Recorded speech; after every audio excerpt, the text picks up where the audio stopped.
Hei og velkommen til Norsk Tolk. I dag skal vi snakke om hvordan du kan skrive en overbevisende argumenterende tekst for norskprøven på nivå B1 og B2. Dagens video vil gi deg nyttige uttrykk og setninger som du kan bruke i dine egne tekster. La oss ta et tema og begynne å skrive en tekst om det. Temaet vi skal bruke i dag er: Skal skolen ha mer fokus på praktiske ferdigheter i stedet for teoretiske fag? Som dere allerede kanskje vet, må teksten ha en innledning, hoveddel og avslutning. La oss starte med innledningen. Innledningen er det første inntrykket du gir leseren. Her skal du presentere temaet på en klar og engasjerende måte. En god innledning gir litt informasjon og introduserer problemstillingen. Det finnes flere relevante uttrykk som kan brukes for å starte innledningen. Her er 3 måter du kan starte en tekst på, tilpasset forskjellige temaer. For eksempel kan du begynne slik. 1. I dagens samfunn er det mye diskusjon rundt. Eksempel: I dagens samfunn er det mye diskusjon rundt om skolen skal prioritere praktiske ferdigheter over teoretiske fag. Mange mener at økt fokus på praktiske ferdigheter vil gi elevene en bedre forberedelse på arbeidslivet og voksenlivet generelt. I denne oppgaven vil jeg diskutere hvorfor det kan være fordelaktig å integrere flere praktiske ferdigheter i skolens læreplan. 2. I det siste har det vært mye prat om. Eksempel: I det siste har det vært mye prat om at skolen bør legge mer vekt på praktiske ferdigheter, som trengs i hverdagen og på jobb. Mange mener at elever trenger å lære ting som økonomistyring og matlaging for å klare seg bedre i voksenlivet. I denne oppgaven skal jeg forklare hvorfor jeg synes det er viktig at skolen gir mer plass til slike praktiske ferdigheter. 3. Mange mener at. Andre derimot hevder at. Eksempel: Mange mener at teoretiske fag som matematikk, norsk og historie gir et solid fundament for videre utdanning og karriere, mens andre hevder at praktiske ferdigheter er viktigere for å mestre hverdagen og arbeidslivet. Det er avgjørende å finne en balanse mellom disse 2 tilnærmingene. I denne oppgaven vil jeg drøfte begge perspektivene og argumentere for en mer balansert tilnærming i skolen. Disse uttrykkene hjelper deg med å skape en solid innledning som gir leseren en klar forståelse av temaet og problemstillingen. Nå som vi har skrevet en god innledning, er det på tide å gå videre til hoveddelen av teksten. Hoveddelen er den viktigste delen av teksten, fordi det er her du forklarer meningene dine og gir eksempler. Hoveddelen kan deles inn i 4 deler. Introduksjon av argumenter, utdyping og eksempler, overganger og motargumenter. La oss se nærmere på hver av dem. Introduksjon av argumenter. Her begynner du med å presentere hovedpoengene dine. Hvert avsnitt kan starte med et nytt argument. 1. For det første.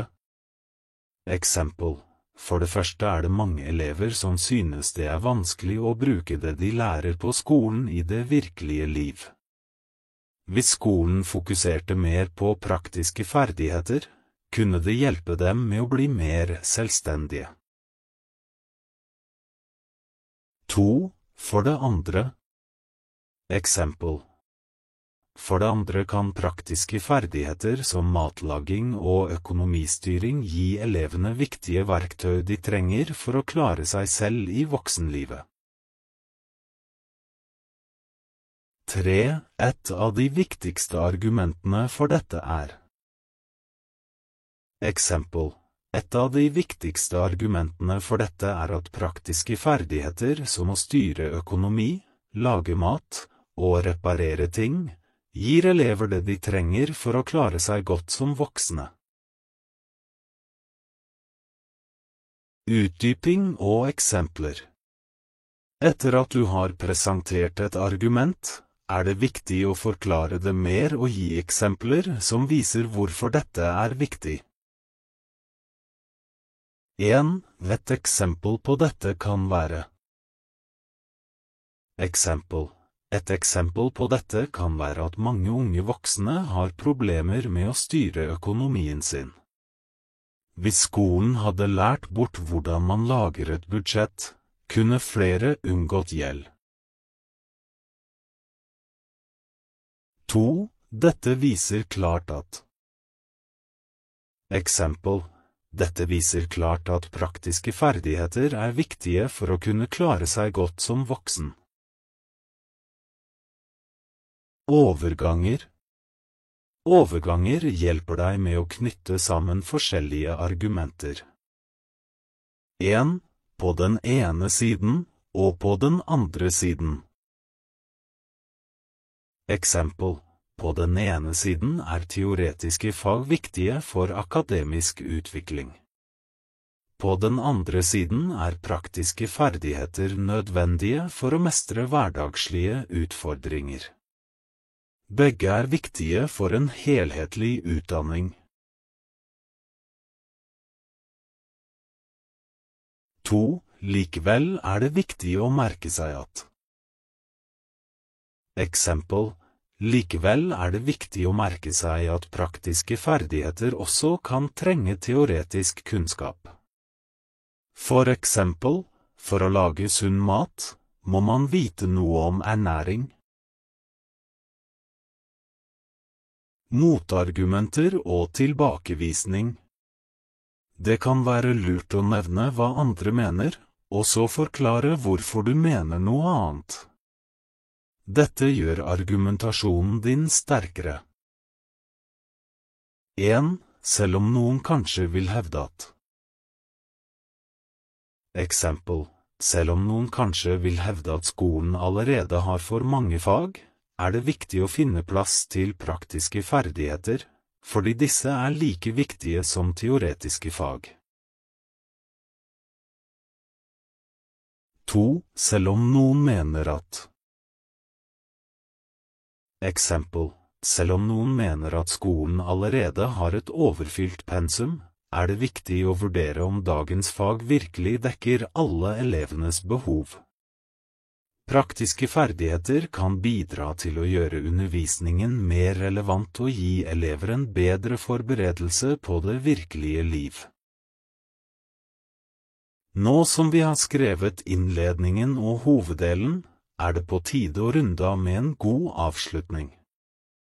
I avslutningen oppsummerer du hovedpoengene dine og gir en klar konklusjon som binder sammen hele teksten. Dette er også din siste sjanse til å overbevise leseren om ditt synspunkt. Her er noen uttrykk du kan bruke når du skriver avslutningen. 1. For å oppsummere. Eksempel.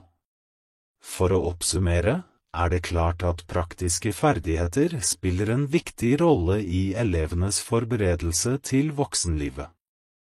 Teoretiske fag er nødvendige, men praktiske ferdigheter gir dem verktøyene de trenger for å håndtere daglige utfordringer. Derfor bør skolen integrere flere praktiske ferdigheter i undervisningen. 2. Alt i alt. Eksempel. Alt i alt viser dette at en balansert tilnærming, hvor både praktiske og teoretiske ferdigheter blir vektlagt, vil gi elevene den beste forberedelsen for fremtiden. 3. Til syvende og sist. Eksempel. Til syvende og sist det klart at skolen bør integrere flere praktiske ferdigheter i undervisningen for å gi elevene en helhetlig utdanning som forbereder dem på livet etter skolen. 4. Avslutningsvis kan det konkluderes med at Eksempel. Avslutningsvis kan det konkluderes med at både teoretisk kunnskap og praktiske ferdigheter avgjørende, men en økt vektlegging av praktiske ferdigheter vil gi elever de nødvendige redskapene for å lykkes i voksenlivet. Jeg håper du har fått nyttige tips til å skrive en god argumenterende tekst. Hvis du vil lære mer om hvordan du kan unngå vanlige feil og få flere råd om hvordan du kan forbedre skrivingen din, så husk å sjekke ut vår neste video. Der vil vi gå gjennom de viktigste tipsene og vanlige feil å unngå, slik at du kan være enda bedre forberedt til norskprøven. Vi sees i neste video.